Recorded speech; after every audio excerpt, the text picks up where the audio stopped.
Yeah, this is Locust Street. We're headed back up toward the Armory here.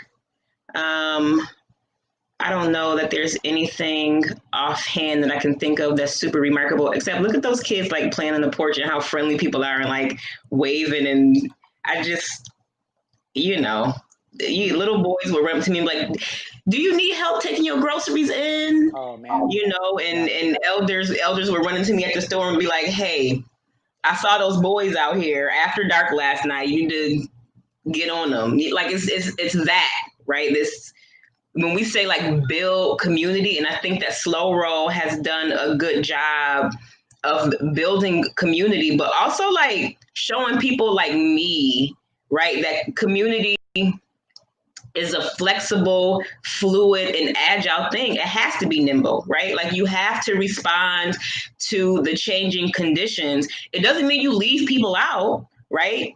Um, it does mean though that you protect your most vulnerable and you put your resources in places where it's going to have the most impact. And when we have conversations around equity and equality, the people who have been locked out of things are going to need a little more to help get us up to speed. I don't subscribe to conversations centered around we can't make the numbers work. Like time out for that.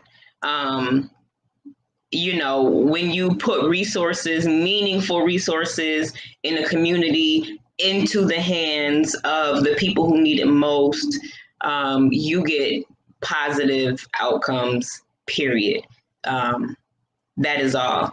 Right now, this big red building is Promised Land Church. I believe it has landmark status. If it doesn't, it should. It's a beautiful building, beautiful architecture. That is the place where we had our first annual meeting after incorporation. We had a huge Juneteenth and Black Land Liberation cookout across the street on the lot that they own. That's a beautiful memory in my mind because it really proved to me that we weren't in this alone and that we did have allies outside of larger, more well-resourced organizations.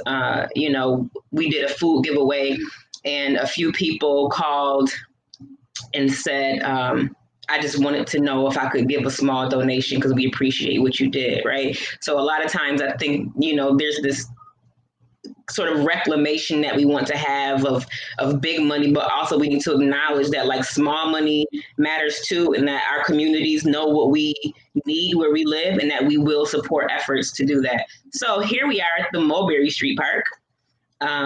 This is a little pocket park that kind of shares a backyard with Locust Street Arts. There is the Slow Roll little library there. And I think I keep saying what I love so much about this community, but another thing I love so much about this community is that the Mulberry Street Pocket Park happened because of organizing, through Fruit Belt United. There was a vacant space and the community said, well, we want a playground there. So, they went and they found the resources and built the park, right? No one had to come and do it for them. That was what they wanted to do. So they figured out how to do it. So I just really can't overstate how proud I am of the folks who live there, the time and care that they take in their neighborhood and in one another and their elders and in the community.